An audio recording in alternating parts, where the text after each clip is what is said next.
Right, hi guys. So this is a video that I've been putting off making for a little while now, and this is probably something that I finally get to do differently instead of doing unboxings, even though I might do one tomorrow, but the mail might run late, I don't know, or the package might run late, so yeah, but hopefully this should be something a little bit different. So today, I thought I'd make a decision. Well, I already made this decision about a week or two ago, but I never did it. It is to put this old girl back in her box. Now, I do have a small reason on why. Basically, this is the Broadway Limited Pennsylvania Railroad T1 Duplex. I actually love this model a lot, although I haven't been running it very often because of this. This is my Rail Power 1370 controller. At the moment, I am using it. I do plan to switch soon because I was told, that this controller can turn your engine into a ticking time bomb if you're not careful. And I say that because I have been told that it is true. I hadn't had experiences with motor failures yet, even though I might have a experience on that at some point in the near future. But yeah, I did hear that this thing can actually destroy a model train motor. I'm not sure how, but I'm pretty sure I know how. Probably because of some sort of current that is going from the controller to the track, etc., etc. But I'm pretty sure so many of you out there know way more than I do about this. But yeah, so hopefully I will switch DC controllers eventually, and maybe use this one when I finally learn how to fix motors. So yeah. Anyways, before I do put the T1 back in its box, I do want to show you something. I made the decision because of one small reason, another small reason, and if I can get it out.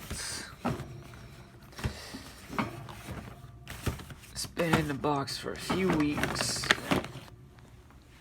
It is the New Haven i5. I absolutely love this model a lot. I really do love it. But I wanted to put it back in the box because I don't think I've caught it on footage, but when I would run this thing, it would pretty much stall, even with the sound on, and I thought, ooh, this is not good. And the more I ran it, guess what? The more it did it. So, as expensive as this thing is, I decided, you know what? That controller can damage the motor. Pretty much any DC controller can damage Broadway Limited locomotives, so that's what I did. I put it back in the box just to be safe than sorry. And hopefully when I get a DCC controller, I will bring this out again, because this is my most favorite model of all time in my collection. Oop, that was a big slam. Right. So here is the box for the Pennsylvania T1, as you can see right here. So, even before I do put it back in the box for the time being, I do want to say that the T1, surprisingly, never stalled very much when I would run it.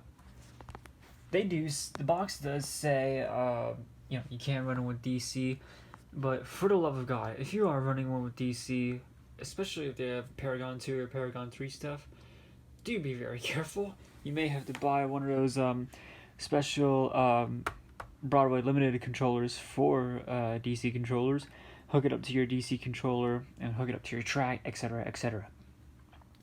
No, I don't want that. I literally do not want that thing at all. I'd rather prefer a DCC controller. If I do decide to stick to DC the entire time of my hobby, then so be it. But I don't think that's gonna happen. I do plan to get a DCC controller eventually. I'm just too lazy to buy one for some stupid reason. Yeah, you can blame me for that all you want. Although, before I do put it back in this box, why don't I do a small mini montage for the PRR T1.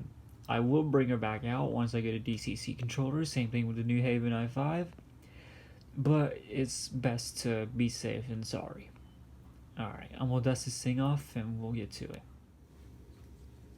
before I go any further, I do plan on making it haul some Hawthorne Village Palmaya coaches, because I thought it would maybe suit the title of this video, but just in case if anybody doesn't like that too much, I'll put some PRR coaches behind it, make it look like it's pulling the Broadway Limited. So yeah, just let me dust this thing off.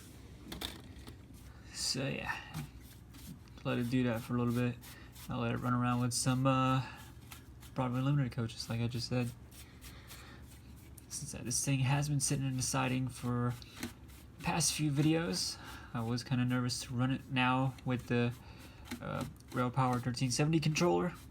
It's not a terrible controller, it still does a job, but it could eventually do some damage to this engine's motor. And these things are extremely difficult to service. You probably can't even get it open. You would have to send it back to Broadway Limited to do all this stuff for you. And that is a Pennsylvania T1 all cleaned up. Now let's bring her to life.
So that's it. That is the T1 back in its box. I know these models are not meant to be back in the box until, I decide to bring them out again and run it again.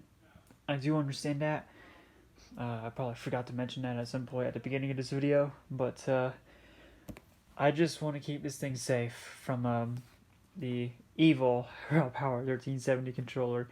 Even though I did say, yes, it does a job, it runs trains fine, but there are some stuff that can go wrong with your trains with that controller, and I hope I will switch soon. So, yeah, for the meantime, I just want this thing to be safe.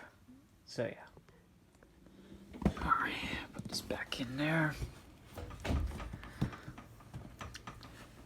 Put some more boxes there. This is where I store my boxes now. Oops, gotta be careful with some of them. Flying Scotsman here. Whose box is this? This is Henry's. Might have to find a new place for that one. There you go. That's the T1 back in the box.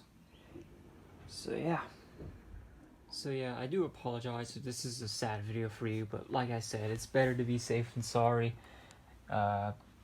I never told anyone this, but I'm sure a lot of you are going to scream at me in the comment section below. I did had a Reading T1 by Broadway Limited a couple months ago, I think, and I tried to run it. It was on the Paragon 2 series, and it literally fried the motor. I kid you not. So I did tell the seller about it. I took it back to him, so I do kind of feel bad for that. I really do feel bad for that, actually. Yeah, I do apologize for that. Hopefully it won't ever happen again, especially if I get a new Reading T1. So yeah, that's gonna be it for today's video. I'm glad this is actually something different for once, rather than unboxings. So yeah, maybe I'll do an unboxing of a new engine tomorrow, or Tuesday, Wednesday, who knows. It might be coming in late. When it's here, but yeah. So, thank you guys so much for watching, and I'll see you guys in the next video. Take care, everybody.